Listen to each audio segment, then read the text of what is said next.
growing up, everyone is exposed to violence, whether it's through the media, through movies, magazines, music, and they're exposed to violence. And the message that's portrayed to us is that guns give everyone power.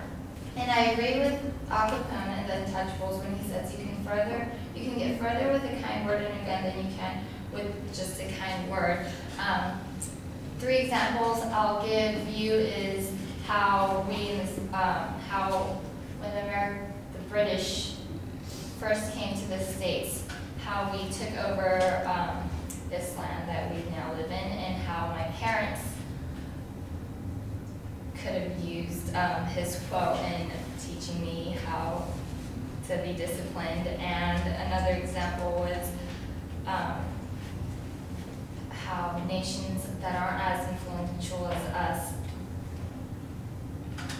are considered a threat because of the guns they have. Okay, so when the English first came over on ships, they had guns and they were able to claim this land as theirs against the Native Americans because they had bows and arrows, but we had stronger weapons, which were guns. And so when taking things that you want, rather than asking for it, if you have guns, you're able to take it without much, or take it with force. Okay, and another one was my parents.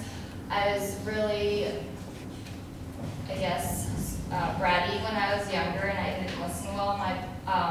My dad, he was able to, I would listen to him because he would like threaten me to spank me if I didn't listen to him. And my mom, she's very mild and gentle, and so whenever she would threaten me to listen to her or not lie to her, things like that, I wouldn't, because she would ground me but forget like within the hour, and I'd go out and play, as opposed to my dad who threatened to spank me. I listened to him. So their gun was like, my dad's gun was like threatening to spank me. And another one is North Korea has a terrible economy and is a terrible place to live, but however they have nuclear weapons, and so they're a big threat to us as compared to here, where we have a way better economy. And so I agree with Al Capone's quote when he says it's better to use the kind word with a gun rather than just a kind word.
All right, the basic statement that you used as your attention device I thought worked pretty well. The transition to the topic was okay, although it did feel a little bit rushed. There was an okay preview of the material that you're going to develop. I think that's fine.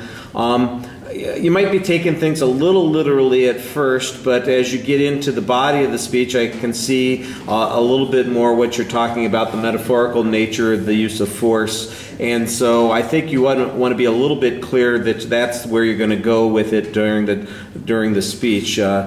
I didn't really feel like the third point added much to the speech. It felt like it was an afterthought just so you'd have a third point.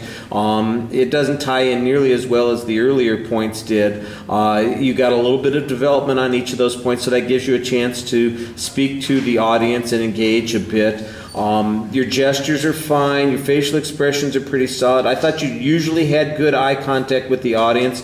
Occasionally there was some looking over at the topic and the stuff on the desk, but you weren't hovering over it like some of your classmates have done. So although it's still something that you would want to work on a little bit, it was not as distracting here as it had been in some other places. There were a few spots where there were some awkward pauses. You don't really seem to be quite as fluent as you might want to be. At the beginning, I think you were smoother, but as you got into the body of the speech, there were some hesitation, some awkward spots where you weren't quite sure what you were going to say about this or how you were going to go next. And that was especially true on that third point. You know, it's like, I've got that third point, but I'm not quite sure what it was I was trying to say here, and so there's a little bit of awkwardness. I did like the way you came back to the quote and the summary and finished off. I thought that worked pretty effectively.